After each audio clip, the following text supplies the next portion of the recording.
Hello,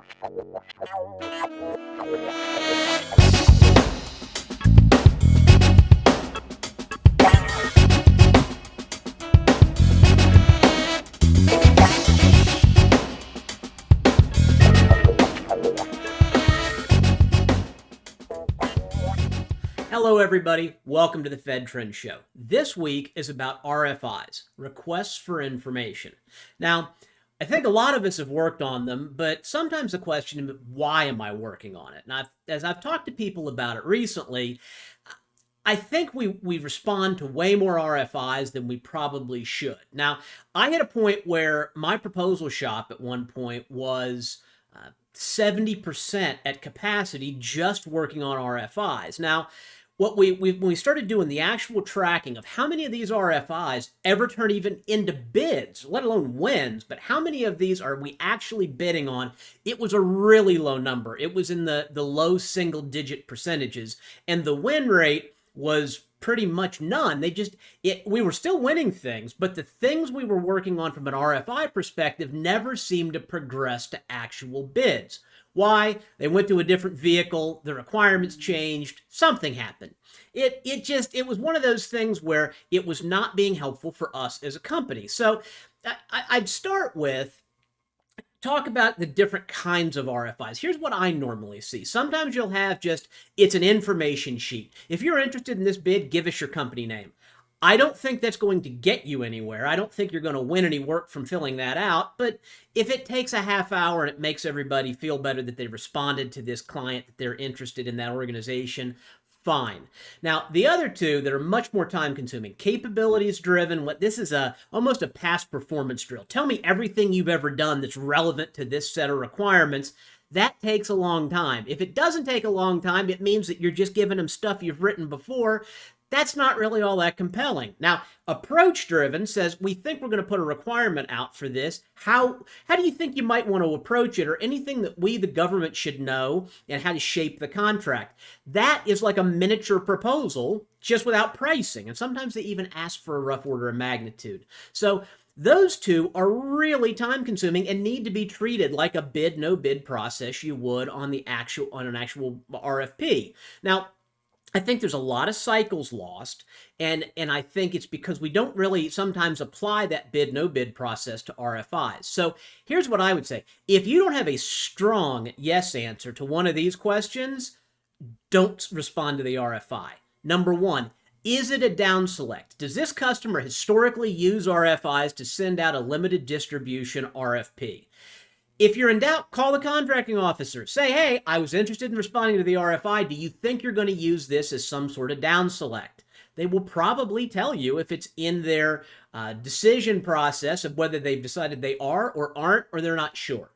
The next one is, have you already met with the client? If you've already met with them and you've heard a little bit about what they're looking for, and you want to use this as an opportunity to vet a solution you've already been building and put in front of them, by all means submit. I would guess that that's probably 4 or 5% of all of the RFI respondents on a given opportunity. Now, the next would be, do you think it's going to go to a vehicle where you're not going to have access to it, and you need to put a compelling written case in front of them that says, I have something really innovative that should compel the government to put it on a vehicle where I can respond?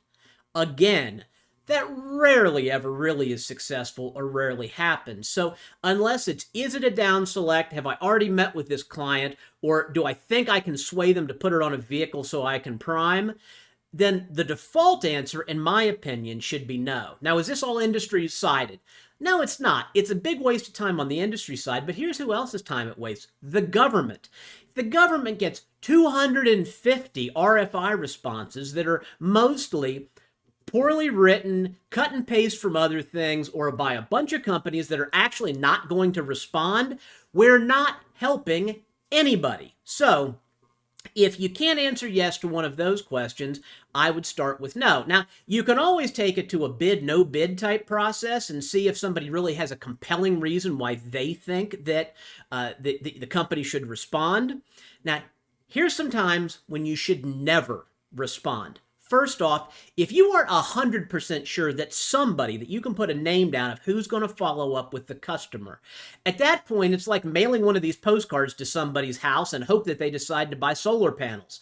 It's not going to be an effective marketing solution if you just submit an RFI and never follow up on it. Also, don't respond when it's on a vehicle that you don't have, or a socioeconomic status that your company does not represent as. That's the, maybe if I keep telling them, maybe they'll change their mind.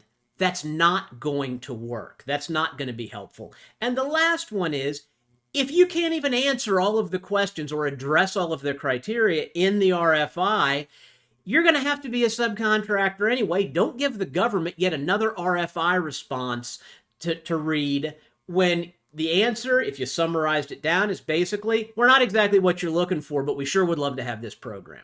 So those are just some thoughts on, we need to be more selective around RFIs. It's going to be better for industry and better for government. Now, as a flashback to the last episode, when we talked a little bit about ChatGPT on my analysis of pipeline tools, I asked ChatGPT the same question. And you know what ChatGPT said about when you should respond to a federal RFI? They said that, it's a tool. The tool said you should respond promptly and you should always respond. So you know what? We finally found an instance where I think my answer is significantly better. So that was an interesting example for how AI is still a little bit short on the business strategy piece. But I did that just for the heck of it this week. Thank you so much for watching. I'll see you on the next episode.